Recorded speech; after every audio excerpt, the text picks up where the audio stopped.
জমিনে জান্নাতের টিকিট পেয়েছেন 10 জন সাহাবা। আবু বকর জান্নাতের টিকিট পেয়ে মরণ পর্যন্ত শুধু কান্নার আওয়াজ।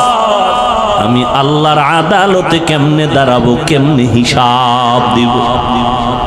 ওমর কাঁদতেছেন, উসমান কাঁদতেছেন, ওই অন্ধকার কবরে আমি কেমনে একা থাকবো। হযরত আলী কাঁদতেছেন, অথচ তাদের নামে জান্নাতের টিকিট রেডি। কয়জন? এই জোরে কও যুবকেরা। রাতের গভীরে কান্নার আওয়াজ। নবী কান লাগাইয়া নজর করে দেখেন আবু বকর তাহাজ্জুদে কান্না করে। জান্নাতের টিকিট পেয়ে যদি কাঁদেন তো আপনার আমার উপায় কি? ও বাহাদুরেরা, এরে পর্দার আড়ালের আম্মা জানেরা আসেনি? এরে আম্মা জান, ওই জাহান্নামী নারী এমন কোন গুনাহ নাই করে নাই। রাস্তা দিয়া চলতেছেন, হঠাৎ করে নজর করে দেখে রাস্তার কিনারা একটা কুকুর পানির পিপাসায় জিহ্বা বের করে কাঁদতেছে। জাহান্নামী গুনাহগার নারীটার অন্তরে মায়া হলো, দৌড়াইয়া গেল পানি আনার জন্য, কিন্তু কোনো পাত্র নাই। ওই গুনাহগার নারীটার পায়ে ছিল চামড়ার মোজা। মোজাটা খুলে পানি নিচে, হাতের নাগালে পায় না, মাথায় ছিল ওড়না লাগানো। ওড়নার মাথা মোজার সাথে গিরা লাগাইয়া এরপরে কূপের থেকে পানি উঠাইয়া কুকুরকে পান করাইয়া দিল। সাথে সাথে গাইবি আওয়াজ। মদিনার নবী বলেন, ও সাহাবায়ে কেরাম শুনো, এত বড় গুনাহগার বান্দিটা শুধু কুকুরকে পানি পান করাইলো আমার আল্লাহর মোহাব্বতের জন্য। পানিটা পান করানোর সাথে সাথে গাইবি আওয়াজ, ও জাহান্নামী গুনাহগার, তোর জীবনের সব গুনাহ মাফ করে দেওয়া হলো।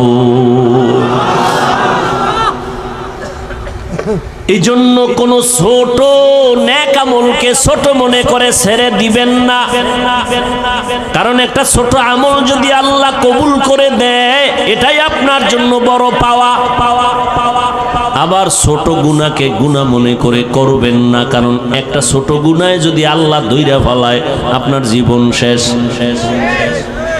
আল্লাহর আর একজন বান্দি জীবন ভর নেক আমল করেছে, আগের বান্দি জীবন ভর গুনাহ করছে, আর এই বান্দি জীবন ভর নেক আমল করেছে। মরণের আগে সামান্য একটা অপরাধ করলো, আল্লাহর ভিন্ন একটা মাখলুক একটা বিড়ালকে ঘরের মধ্যে বাইন্দা খাঁচায় আটকায় দিছে। নিজেও খানা দেয় না, বিড়ালটা বাইরে গিয়ে খাবে সেই সুযোগও মহিলাটি দেয় নাই। বিড়ালটা খাঁচায় বসে ধুকে ধুকে না খেয়ে মরে গেল। মদিনার নবী বলেন, ও সাহাবায়ে কেরাম, মহিলার জীবনের এত নেক আমল এই সামান্য একটু অন্যায়ের কারণে আল্লাহ সব আমল বরবাদ করে মহিলাকে জাহান্নামী বানায় দিছে। একটা বিড়ালকে কষ্ট দিলে যদি এই অবস্থা হয়, ও মানুষ, তুমি মানুষ হইয়া মানুষকে কিভাবে কষ্ট দাও? মানুষের ইজ্জত নিয়ে কেমনে তুমি সিনিমিনি করো? মানুষের ইজ্জতের উপরে কেমন হামলা করো? আমার আল্লাহ তো বিচারক আছে, তোমার এত পেরেশানি কেন? সাধারণ মানুষের ইজ্জত নষ্ট করো, সেখানেও কিছুটা চিন্তা করার সুযোগ আছে, কিন্তু আলেমের ইজ্জত নিয়ে যদি টানাটানি করো তোমার উপায় কি হবে রে বাবা? আল্লাহ তাআলা সব কথার একটা শেষ মুহাব্বতের ডাক দিয়া বলে, বান্দা এত কথা শুই না, ভয় পাইস না, আয় তওবার দরজা দিয়া ঢোক। 70 বছর পর্যন্ত যদি গুনাহ করো, তওবার মতো যদি একটু তওবা করে চোখের পানি ছেড়ে দাও, আমি তোর 70 বছরের গুনাহ একটা সেকেন্ডে মাফ করে তোরে পবিত্র বানায় দিব। ও যুবক, ও পর্দার আড়ালের আম্মা জানেরা, কয়দিন আর বাহাদুরি করবেন? আপনারাও মা, নবীদের মাও যারা ছিলেন তারাও মা, সাহাবায়ে কেরামের মাও মা, আপনারাও মা। খাদিজা রাদিয়াল্লাহু আনহা নবীর স্ত্রীও মা, আপনারাও মা। আয়েশা রাদিয়াল্লাহু আনহা নবীর স্ত্রী, আমাদের মা, আপনারাও মা। হাফেজে কোরআনের মাও মা, আপনারাও মা। ও মা, এত সম্মান আল্লাহ দিয়েছেন, নবী দিয়েছেন, ইসলাম দিয়েছেন আপনাদের। আল্লাহর কসম, দুনিয়ার কোন তন্ত্র মন্ত্র যদি নতুন করে নারীদের সম্মান দিতে চায়, কসম করে বলে গেলাম, নারীদের সম্মান হবে না, হবে অপমান। আল্লাহ যা দিছে, তোমার আব্বা মিলে কি তার থেকে বাড়াইতে পারবা? নিয়া পাকনামি করো। মোবাইলওয়ালা মোবাইল বানাইছে, মোবাইলটা চালাইলে সুস্থ থাকবে কেমনে তার ক্যাটালগ দিয়েছে। গাড়িওয়ালা গাড়ি বানাইয়া গাড়িটা কিভাবে চালাইলে সুস্থ থাকবে তার ক্যাটালগ দিয়েছে। আল্লাহ বানাইছেন মানুষ। আসমান আল্লাহ বানাইলেন আমার জন্য, জমিন আল্লাহ বানাইলেন মানুষের জন্য, সূর্যের আলো আমাদের জন্য, চাঁদের আলো আমাদের জন্য, বাতাস আমাদের জন্য। এগুলো ব্যবহার কেমনে করবি? আমার আল্লাহ ক্যাটালগ দিলেন কোরআন আর আমার নবীর মাধ্যমে। মন গড়া যদি শান্তির স্বপ্ন দেখো, শান্তি হবে না, হবে অপমান আর অশান্তি। এত দুশ্মন, চতুর্মুখী দুশ্মন আমাদের বিরুদ্ধে। বেঈমানেরাও দুশ্মনী করে, ঘরের মধ্যে মুসলমান ব্যানার লাগাইয়াও দুশ্মনী করে। তাবলীগ বন্ধ করে দাও, জিকির বন্ধ করে দাও, অমুক আল্লাহওয়ালারে বন্ধ করে দাও, বায়ান বন্ধ করে দাও। এরকম মুনাফিক আমাদের মাঝে অভাব নাই। এইবার আপনারা বলেন, এত দুশ্মনীর মাঝেও আল্লাহর শুকর, আমরা যারা নবীর তরিকা মানিয়া সুন্নত অনুযায়ী চলি, আমগো সম্মান কমতেছে নাকি বাড়তেছে? আর কেমনে দেখাইলে আপনারা সুন্নত মানবেন? আর কিভাবে বললে রসুলের সুন্নত মানবেন? ও যুবক, নবীর সুন্নতের থেকে আরো কোনো ভালো আদর্শ আছে কিনা বলো, তাহলে আমি নবীরটা বাদ দিয়া তুমি দাও, আমি সেটা গ্রহণ করব। নবীরটা ভালো না হয়ে যদি আরো কারোটা ভালো হয় দাও, আমি নবীরটা বাদ দিয়া তোমার সেটা গ্রহণ করব। দাও, তুমি কেন? পৃথিবীর কেউ পারেনি, পারবে না। এক কথায় বলে দেই, পৃথিবীর কিয়ামত পর্যন্ত যত আদর্শ আসবে, আসছে, সবগুলো নাপাক। একমাত্র মদিনার নবীর সুন্নত আর আদর্শই হলো পাক। অতএব তুমি নবীর সুন্নাত মানবা না তো হিন্দুরা মানবে। আমার নবীর তরিকা, কেমনে চুল কাটবা, কেমনে চুল রাখবা, নবীর সুন্নাত নাই। নবীরটা ভাল লাগে না, বেঈমানের পা চাটো, আবার দাবি করো আশেকে রসুল। লজ্জা করে না? লজ্জাপতি গাছের শিকড় খা। আঙ্গুলের নখগুলো কেমনে রাখবি রে যুবক? আল্লাহরে সাক্ষী রেখে বল, নখ কাটার মধ্যে আমার নবীজির আদর্শ আছেনি? বেঈমানেরটা মানো কেন? মুহাম্মদেরটা ভাল লাগে না, আবার আশেকে রসুল দাবি করো। এই চাপাবাজির ভ্যালু কি? আমার নবীর সুন্নত, পানিটা কেমনে পান করবা সেখানেও নবীর সুন্নত, জুতা দুইটা কেমনে পায়ে পরবা সেখানেও নবীর সুন্নত, জামাটা কেমনে খুলবা পরবা সেখানেও নবীর সুন্নত। মানলে তুমি সুন্নি, মানবা না তুমি নবীর বড় দুশমন। তোমার পোশাকের মধ্যে নবীর সুন্নত কই? তোমার আঙ্গুলের নখ কাটার ভেতরে নবীর তরিকা কই? জীবনে ঘড়িয়াতে দেই না, ওয়াজের কারণে টাইম দেখা লাগে, এই জন্য মাঝে মাঝে দেই, তাও ডান হাতে দেই। বাদশাহ হারুন রশিদের যুগে ঘড়ির জন্ম, এর আগে ঘড়ি ছিল না এই সিস্টেমে। ডান হাতে দেই কেন? ছাত্র জীবনে ওস্তাদ বলেছেন সেই ছোটবেলা, এই ছেলে বাম হাতে ঘড়ি দিবি না যদি কখনো দাও, কারণ কোন মুরব্বী যদি তোর ওস্তাদ সমতুল্য কয় টাইম কত, বাম হাতটা সামনে নিবি না ডান হাতটা নিবি। গুনাটুনা কিছু নাই, কিন্তু আদবের একটা বিষয় আছে, কোনো গুনাটুনা নেই। ভাইরা আমার,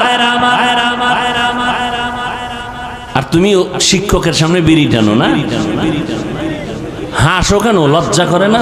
কানতে থাক বেটা, কানতে থাক। শিক্ষকের সামনে বিড়ি টানে, মোবাইলে কথা বলে, আরো কত অপরাধমূলক কাজ করে, কোনো সীমা নাই। এখনো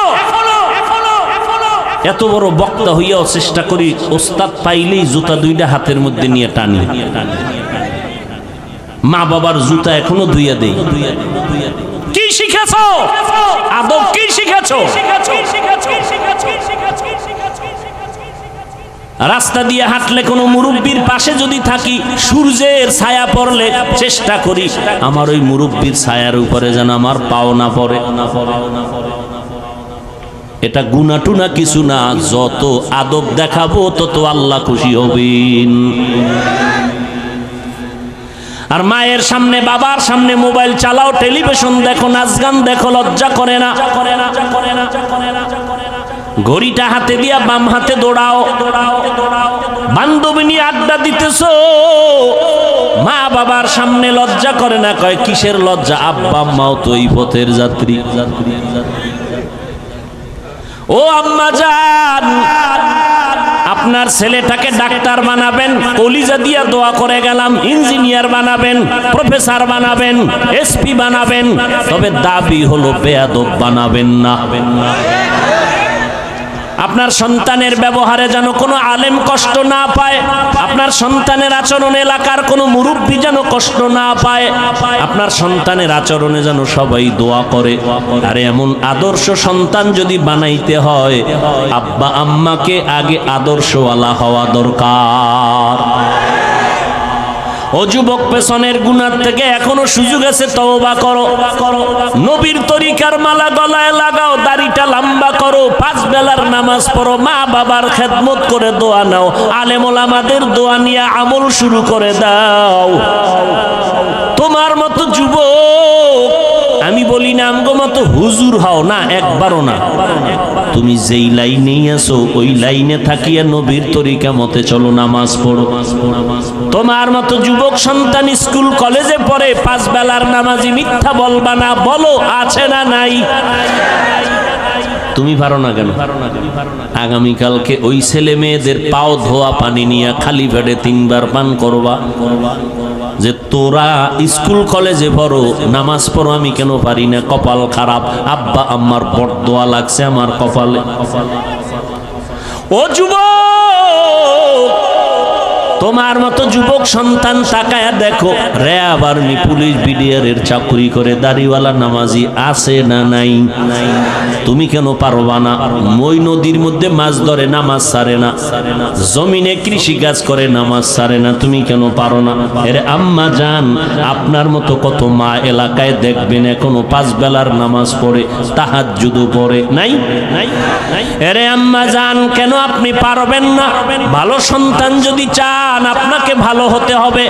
ভালো ফল খাইতে চাইলে গাছকে ভালো করতে হবে, ভালো গাছ থেকেই ভালো ফল আসবে। এরে আম্মা জান, এখনো সময় আছে, তওবা করেন।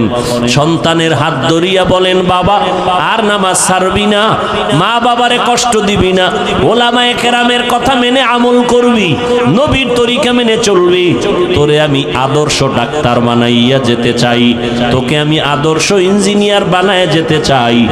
আমি মরিয়া গেলে তুই কোরআন পড়ে পড়ে দোয়া করবি আর মানুষের ডাক্তার হয়ে সেবা করবি। আল্লাহর কাছে দোয়া করেন, তওবা করেন। ও যুবক, আল্লাহর কাছে তওবা করো। গুনাহের কথা স্মরণ করে আমার আল্লাহকে যদি বলতে পারো, আল্লাহ হায়াতের মালিক তুমি, ইজ্জতের মালিক তুমি, মৌতের মালিক তুমি, আজকে থেকে তওবার নিয়ত করে ফেললাম, নবীর সুন্নতের বাহিরে চলবো না, হারাম খাবো না, দাড়ি কাটবো না, মা বাবাকে কষ্ট দিব না, নবীর তরিকা তরিকার বাহিরে চলবো না, ওলামায়ে কেরামের সুন্দর পরামর্শ নিয়ে আমল করব, 5 বেলার নামাজ ঠিকমতো আদায় করব, যত কষ্টই হোক না কেন আর নামাজ বন্ধ করব না, মোবাইলের গুনাহের থেকে নিজেকে বাঁচাইয়া রাখার চেষ্টা করব। তওবা করার মতো যদি খাঁটি অন্তরে নিয়ত থাকে, আমার আল্লাহ তওবার দরজা দিয়া ডাকতেছেন, বান্দা চোখের পানি ছেড়ে তওবা করো, আমি জীবনের সব গুনাহ মাফ করে দিব।